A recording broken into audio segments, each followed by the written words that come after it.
Hello everyone, I am Anita from Anita's Art Corner. நான் ஒரு fabric artist. இந்த வீடியோவில் பிகினர்ஸ் எப்படி ஃபேப்ரிக் பெயிண்டிங் போட என்னென்னலாம் மெட்டீரியல்ஸ் தேவைன்றதை டீட்டெயில்டாக எக்ஸ்பிளைன் பண்ணுறேன். அதுக்கு பிறகு நான் போடுற வீடியோஸை ஒன்றா பார்த்துட்டு நீங்கள் என்னோடைய பெயிண்ட் பண்ணிட்டு வர்றப்ப உங்களுக்கு ஃபேப்ரிக் பெயிண்டிங்கை பற்றிய ஒரு பேசிக் நாலேஜ் கிடைச்சிடும். அதை வச்சு நம்ம பிகினர் லெவல்லேருந்து எப்படி அதை ப்ரொஃபஷனல் லெவலுக்கு எடுத்துகிட்டு போகலான்றத நான் அதில் வர வீடியோஸ்லாம் நான் உங்களுக்கு எப்படின்னு சொல்லி தருவேன். இப்போ நம்ம பெயிண்டிங்க்கு என்னென்ன தேவையான மெட்டீரியல்ஸ் வேணுன்றதை பார்ப்போம்.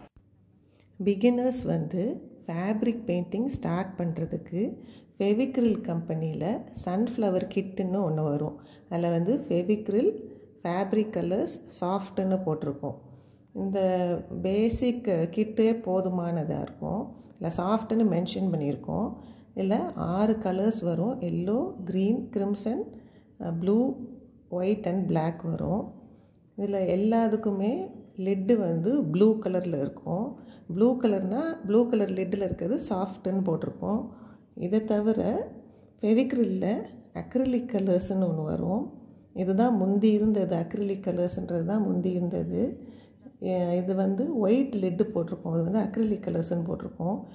ஒயிட்டாக இருக்கும், இன்னும் மற்றது ப்ளூவாக இருக்கும். இது ரெண்டையும் கன்ஃபியூஸ் பண்ணிக்கிட வேணாம். ரெண்டுமே சூட்டபிள் தான், எதுனாலும் நம்ம பெயிண்ட் பண்ணலாம். இது இந்த கிட்டில் வர்றது தவிர நிறைய ஷேட்ஸ் வரும். சாஃப்ட்டுன்னு போட்டிருக்கிறது துணியில் போடுறதுக்கு சூட்டபிளாக இருக்கும். துணியில் அதாவது உள்ளே இருக்க பெயிண்ட் நமக்கு கன்வீனியண்ட்டாக இருக்கும். அந்த கன்சிஸ்டன்சி பெயிண்ட் பண்ண பிறகு ரொம்ப திக்காக இருக்காது கிளாத்தில். அதுதான் டிஃப்ரென்ஸ், வேறு ஒன்றும் கிடையாது. ரெண்டு பெயிண்ட்டுமே நம்ம வாங்கி யூஸ் பண்ணலாம். அடுத்து ப்ரஷஸ் பார்க்கலாம். இதில் தின் ப்ரஷ் இருக்கும், திக்கான ப்ரஷ்ஷும் இருக்கும். ரவுண்ட் ப்ரஷஸ் நிறையா நம்ம யூஸ் பண்ணுவோம்.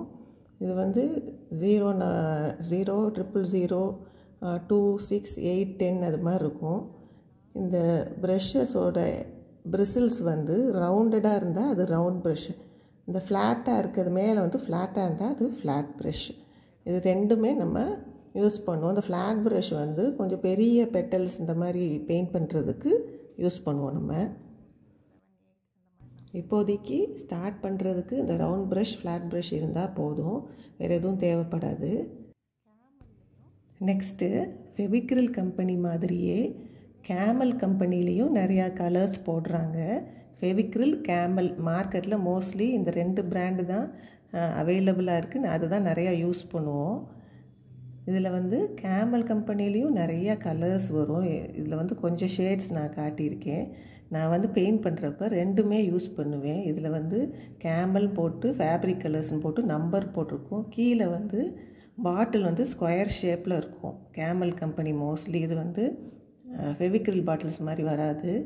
இந்த நம்பரும் பேரும் மென்ஷன் பண்ணியிருப்பாங்க. அதை பார்த்து நம்ம கேட்டு வாங்கிக்கலாம். ஒரு ஸ்பெசிஃபிக் கலர் வாங்கினோம்னா அந்த பேரை நோட் பண்ணி வச்சுட்டு அதை சொல்லி நம்ம வாங்கிக்கிடணும். இந்த 2 கலர் இது யூஸ் பண்ணால் போதும். நெக்ஸ்ட்டு மீடியம் பற்றி சொல்கிறேன். மீடியம் 1, மீடியம் 2ன்னு 2 மீடியம் இருக்கும். இதில் மீடியம் 1 எதுக்கு யூஸ் பண்ணுறோன்னா, நம்ம ரெகுலராக யூஸ் பண்ணுற ஃபேப்ரிக் கலர்ஸ் ஃபெவிக்ரில் கம்பெனிக்கும் யூஸ் பண்ணிக்கலாம், கேமலுக்கும் யூஸ் பண்ணலாம். இது யூஸ் பண்ணணுன்னா இது கட்டாயம் கிடையாது. பட் பிகினர்ஸ் கன்வீனியண்ட்டாக ஃபீல் பண்ணணும், பெயிண்ட் ட்ரை ஆயிரும் சீக்கிரம், அந்த மாதிரி நினைக்கிறவங்க மீடியம் யூஸ் பண்ணலாம். கேமல் ஃபேப்ரிக்காவில் மெட்டாலிக் பவுடர்னு ஒன்று வரும். அந்த பவுடர்ன்றது பவுடர் ஃபார்மில் இருக்கும். இது லிக்விடாக இருக்காது, ட்ரையாக இருக்கும். இதை மிக்ஸ் பண்ணுறதுக்கு ஒரு மீடியம் தேவைப்படும். அதுதான் மீடியம் 2. மோஸ்ட்லி மீடியம் 2ன்னு போட்டிருக்கிறது இந்த ஷைனிங்காக இருக்க பெயிண்ட்ஸ் எல்லாத்துக்கும் யூஸ் பண்ணுவோம். கேமல் ஃபேப்ரிக்காவில் சில்வர் பவுடரும் வரும், கோல்டு பவுடரும் வரும். இந்த பேஸ் ஸ்கொயர் ஷேப்பில் இருக்கும். பெரிய பெரிய பாட்டில்ஸாக வரும் கொஞ்சம் கேமலில்.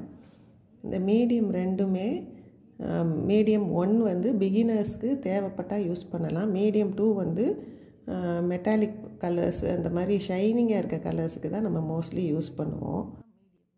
இந்த மீடியம் கட்டாயம் யூஸ் பண்ணுமான்னா அப்படிலாம் தேவையில்லை. பிகினர்ஸ்க்கு அந்த மீடியம் 1 தேவைப்பட்டால் நம்ம யூஸ் பண்ணலாம்.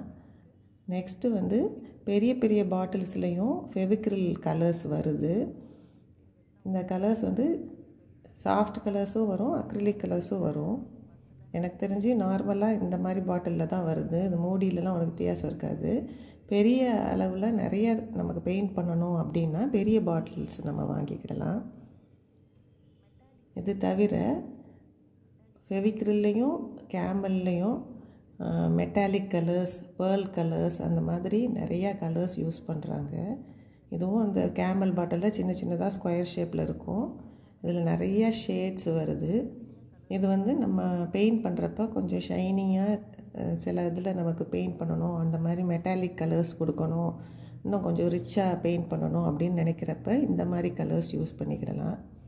ஃபெவிக்ரில்லையும் pearl colours, pearl metallic colours அந்த மாதிரி நிறைய ஷிம்மர் ஷேட்ஸு இந்த மாதிரி நிறைய ஷைனிங்கான பெயிண்ட்ஸு நிறையா அவைலபிளாக இருக்குது. நமக்கு தேவைக்கேற்ற மாதிரி நம்ம இது தனியாக லூஸில் கிடைக்கும், நம்ம வாங்கிக்கிடலாம். என் கையில் இருக்கிறது வந்து கேமலில் இருக்க மெட்டாலிக் கலர்ஸ். இதுக்கு தான் நம்ம அந்த மீடியம் அதை யூஸ் பண்ணுவோம். பவுடர் ஃபார்மில் இருக்கிறதுக்கும் இந்த மாதிரி ஷைனிங்காக இருக்கிறதுக்கும் அந்த மீடியம் 2 யூஸ் பண்ணுறோம். இது தவிர ஃபெவிக்ரில்லில் 3D அவுட்லைனர்னு வரும். இந்த 3D அவுட்லைனர்ஸில் நிறையா கலர்ஸ். இது வந்து ஒரு ஃப்ளாரை பெயிண்ட் பண்ணிவிட்டு அவுட்லைன் பண்ணுறதுக்கு, இந்த மாதிரி டேஞ்சூர் பெயிண்டிங் அந்த மாதிரிக்கெலாம் அவுட்லைனர் யூஸ் பண்ணுவோம். இது கொஞ்சம் எம்போஸ்டாக காட்டும் பெயிண்டிங்கை. அதுலேயும் நிறையா கலர்ஸ் வருது. இப்போ கையில் நான் காட்டுறது வந்து இதே கேமல் கம்பெனி. இது இப்போ புதுசாக வந்து ஒயிட் கலர் லிட்டு போட்டு இந்த மாதிரி ரவுண்ட் பேஸில் போட்டிருக்காங்க. இந்த 2 கம்பெனியும் கன்ஃபியூஸ் பண்ணிக்கிட வேண்டாம், ரெண்டுமே நம்ம யூஸ் பண்ணிக்கிடலாம். இதில் இல்லாத கலர்ஸ் சிலது வந்து கேமலில் கிடைக்கும். நெக்ஸ்ட்டு இந்த உட்டன் ஃப்ரேம்ஸ் பற்றி சொல்கிறேன். இதுவும் நிறையா சைஸஸில் வரும். இது இன்னர் ஃப்ரேம், மேலே இருக்கிறது அவுட்டர் ஃப்ரேம். இது இந்த டயாமீட்டரை பேஸ் பண்ணி தான் அந்த சைஸஸ் என்னன்னு சொல்லலாம். இது வந்து நிறைய சைஸஸில் இருக்குது. 18 இன்ச்சஸ் வரைக்கும் என்னமோ இருக்குது. நமக்கு தேவையான சைஸ் வந்து வாங்கிக்கிடலாம். ஃபேப்ரிக் பெயிண்டிங்க்கு யூஸ் பண்ணுற கிளாத்தை பற்றி சொல்லணும்னா ஃபஸ்ட்டு வந்து காட்டன் யூஸ் பண்ணணும். காட்டன் வந்து ஒரு 2 or 3 டைம்ஸ் நல்லா வாஷ் பண்ணி காய வச்சுட்டு அப்புறம் அயர்ன் பண்ணிவிட்டு யூஸ் பண்ணணும். ஏன்னா உள்ளே வந்து ஸ்டார்ச் இருக்கும். அந்த ஸ்டார்ச் வந்து கம்ப்ளீட்டாக வாஷ் பண்ண பிறகு போன பிறகு பெயிண்ட் பண்ணால் தான் உங்களுக்கு வந்து பெயிண்ட் பண்ணுறதுக்கு கன்வீனியண்ட்டாக இருக்கும். இல்லாட்டி அந்த ஸ்டார்ச் இருக்கனால பெயிண்ட் பண்ணுறது வந்து அவ்வளோ வந்து ஈஸியாக இருக்காது. ஸோ 2-3 டைம்ஸ் நல்லா வாஷ் பண்ணிவிட்டு அப்புறம் நல்லா அயர்ன் பண்ணிவிட்டு ஃப்ரேமில் ஸ்ட்ரெச் பண்ணிவிட்டு பெயிண்ட் பண்ணலாம். இந்த காட்டன் கிளாத்தை தவிர நம்ம சில்க் கிளாத்து இல்லாட்டி சில்க் மிக்ஸ்டு இந்த மாதிரி எந்த மெட்டீரியல்னாலும் பெயிண்ட் பண்ணலாம். இப்போ வந்து நான் காட்டுறது வந்து ஆர்கன்ஸா மெட்டீரியல். இப்போ லேட்டஸ்ட்டாக ட்ரெண்டில் இருக்குது இந்த மெட்டீரியல் தான். இதுலேயுமே நம்ம ஃபேப்ரிக் கலர்ஸை கொஞ்சமாக டைல்யூட் பண்ணிவிட்டு பெயிண்ட் பண்ணலாம். ஒவ்வொரு துணிலேயும் ஒவ்வொரு மாதிரி ஃபேப்ரிக் பெயிண்டிங் பிஹேவ் பண்ணும். அதை நம்ம ஸ்டடி பண்ணிவிட்டு அந்த மெட்டீரியலை நம்ம பெயிண்ட் பண்ணுறதுக்கு கற்றுக்கிடணும். ஃபேப்ரிக் பெயிண்டிங்குரிய மெட்டீரியல்ஸ் பற்றின பேசிக்ஸ் இவ்வளோ தான். ஃபேப்ரிக் பெயிண்டிங் வந்து ப்ராக்டிஸ் பண்ண தான் நல்லா வரும். நீங்கள் நான் போடுற வீடியோஸை பார்த்து சைமல்டேனியஸாக நீங்களும் பெயிண்ட் பண்ணிகிட்டே வர உங்களுக்கு அந்த அதை பற்றின நாலேஜ் இன்னும் நல்லா இருக்கும்.